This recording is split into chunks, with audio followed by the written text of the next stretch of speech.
I'm Angel Roy, the Dining Diva. Today we're coming to you from Moonstones in Chelmsford. We're talking to Executive Sous Chef Tiffany Natinsky and Sous Chef Ace Cruz about their globally inspired menu. Alright Tiffany, why don't you tell us a little bit about what you made here? We'll start with your pork belly. Alright, well we've got our pork belly. This is more Ace's baby. So why don't you describe this one? So we have a full pork belly that's been rubbed in a couple of different. It's a spice mix we do here in house.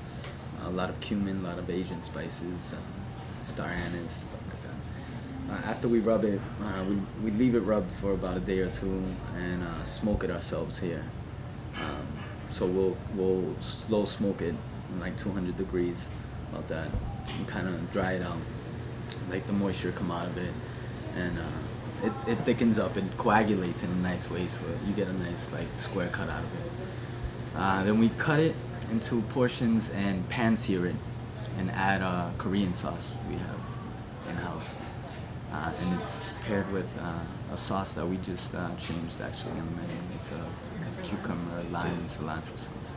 Can you tell me a little bit how the cucumber, lime, and cilantro kind of tie into the pork? What kind of flavors does it draw out? It's a nice cooling aspect to the hot fieriness of the actual pork. And you still get the nice, like I said, the nice Asian accents of the spices and the nice, almost like hot, spicy glaze of the Korean sauce, and then cooled down by the nice. It's kind of like eating buffalo wings with blue cheese. And do you eat it with the lettuce?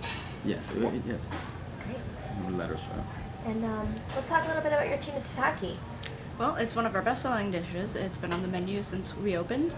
We've done a Himalayan salt plate, which I love these. It's the greatest thing about this plate is you get the flavor. So you've got all these sauces, you've got all the components. It's got a beautiful Asian slaw, bok choy, carrots, red peppers, little yuzu, seaweed salad, and all these aiolis. And you rub it on this plate, and you get the perfect amount of salt. It's a very nice complement to the sriracha and the wasabi and kabayaki. So the sriracha and the wasabi are already on that. So is it a spicy tataki? It's not terribly. All of these sauces work so well together that they balance each other out. You get a little spice from the sriracha and a little spice from the wasabi, but the kabayaki, which is an eel sauce, kind of mellows it out a little bit. And then the salt and the seaweed, it's an interesting feeling. And your beets over here, they're beautiful. Can you tell us a little bit about that dish? We love this dish. This is the dish that goes to a table and people stop what they're doing and take a picture of it. This is the wow factor.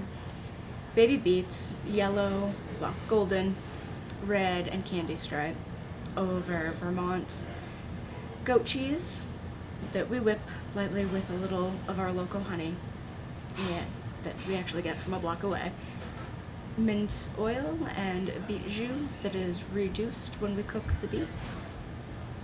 Now, you see beet and goat cheese kind of on a lot of menus, that kind of combination. What makes them a good pair? I think it's just that they love each other so much.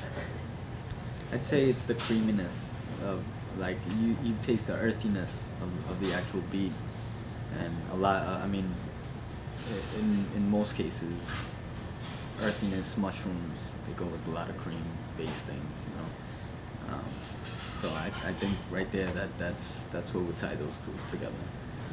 Plus with the natural reductions of the actual syrups of the beet juice that we cook it in, and the mint oil, it's a beautiful plate.